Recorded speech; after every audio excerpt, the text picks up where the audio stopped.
This is a training session regarding the postings and paychecks portion of the payroll accounting options. This setup screen is accessed by selecting Postings and Paychecks from the Setup Accounting Options Payroll submenu.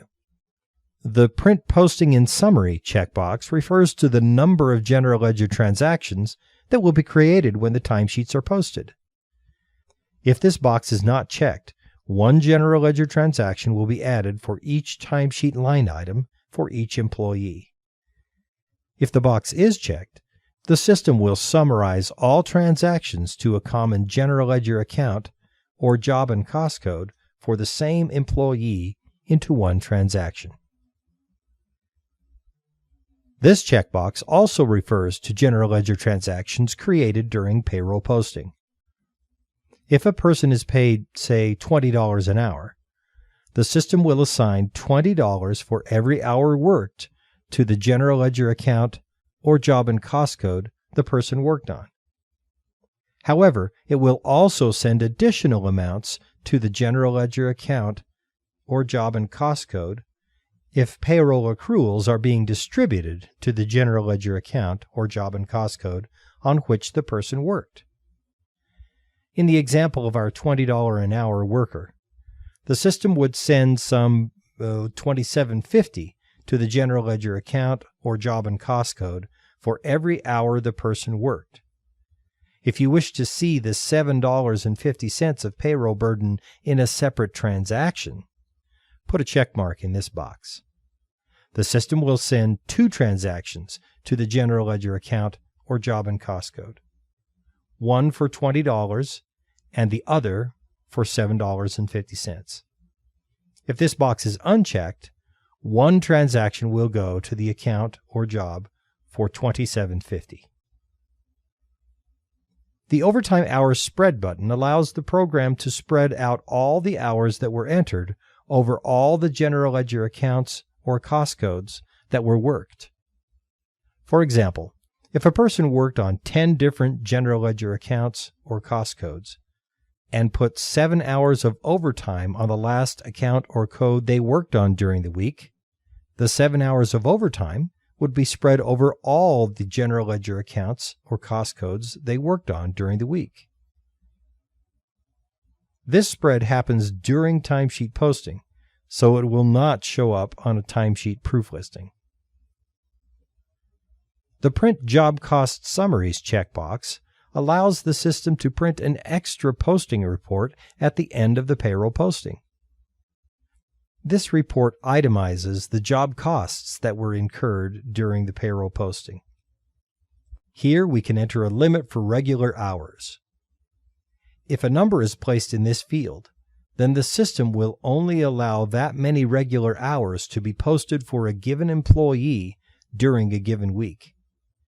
During the posting process, the system will take any regular hours over this limit and change them to overtime hours. Here you can select the level of detail for creation of GL transactions.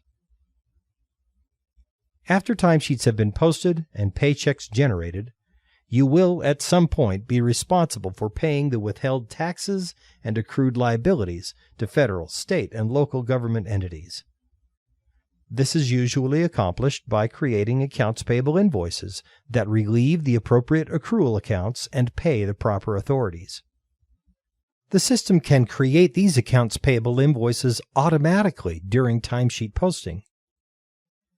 All you have to do is check this box and specify which AP invoice batch and vendor will be used for creating these invoices for federal tax withheld and Social Security, Medicare, and federal unemployment amounts withheld and accrued.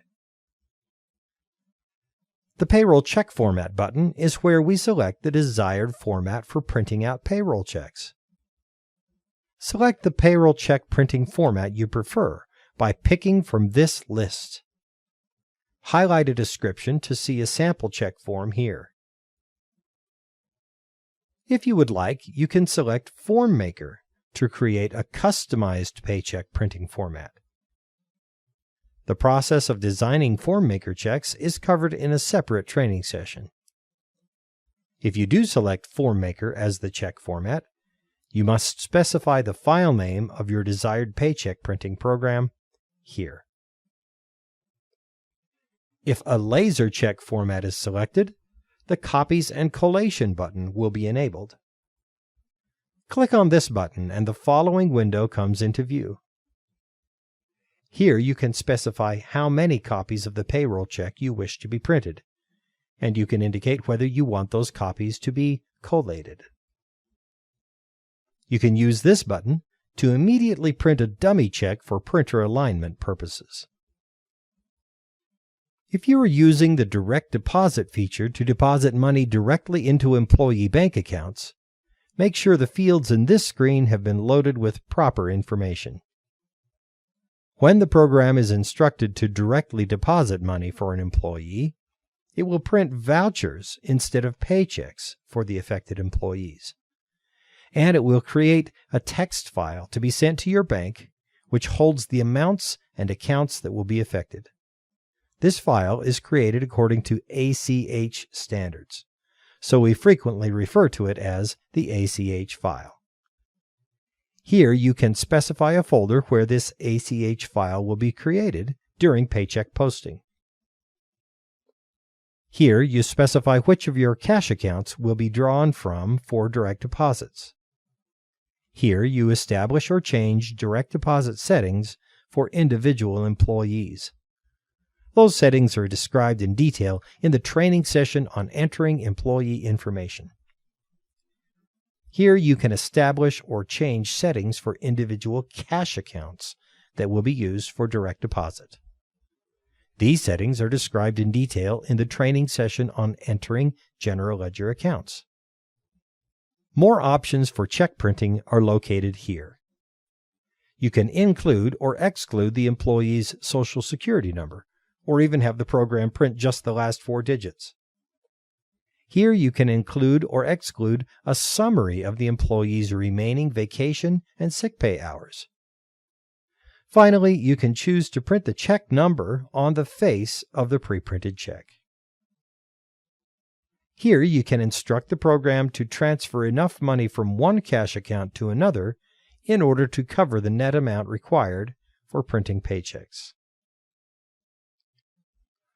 The default state for entry of new employees should be the home state of your company.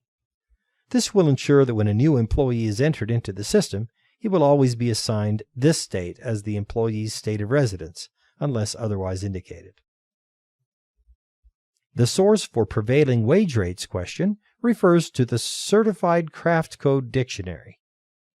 In this dictionary are stored a number of certified payroll craft codes and their associated regular and overtime hourly pay rates. In most cases, if you are using a certified craft code dictionary, you are also using a job wage rate table for each individual job that specifies the regular and overtime pay rates that should be paid to an employee working on this craft on a specific job. If you're using a wage rate table, then you must select Job Wage Rate Table from this pull-down list. Otherwise, if you wish all employees on all jobs who work on a certain certified craft code to be paid the same wage rate, select Certified Craft Dictionary. At that point, the system will always use the regular and overtime wage rates stored in the Certified Craft Dictionary to override the employee's regular and overtime pay rates from their employee file. You can also instruct the timesheet entry program to ignore the default craft code from the employee record if you are entering a time card and charging it to a job that is not a certified job. Here you can indicate whether you wish for premium time hours to be tracked on timesheet entry screens. On all timesheet entry screens, regular hours and overtime hours may be entered. If this box is checked, the system will also allow for the entry of premium time hours. This setting refers to setting up shift differentials. Click the button and this list box is displayed. We'll click the Insert button and create a shift. This is a swing shift, so we'll give it an appropriate ID and description. Employees working the swing shift will have their regular and overtime rates modified using these settings. We can modify the rate by adding an amount per hour or a percentage, or by replacing the employee pay rate with a different rate. We're going to increase all their pay rates by 15%. Now, when we enter timesheets, we can pick this shift differential and our employee pay rates will all be increased by 15% for the hours we enter. This section refers to changes made to records in the employee file. The program has the ability to store a note detailing what changes are made to employee records. Using this setting, indicate whether you wish the program to create these notes, and whether you want the user to be given the option whether to create the note or not each time they make a change to an employee record. The last setting deals with accruing employee vacation, sick, and pension hours and pay. Some companies want to accrue employee benefits in this manner, but they call it something different.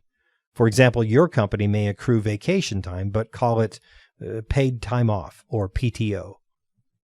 You can change the labels for any of these three types of accruals here. The user-defined label will be used in all system screens and reports. We'll save these entries by clicking the OK button. This ends this training session on setting up postings and paychecks.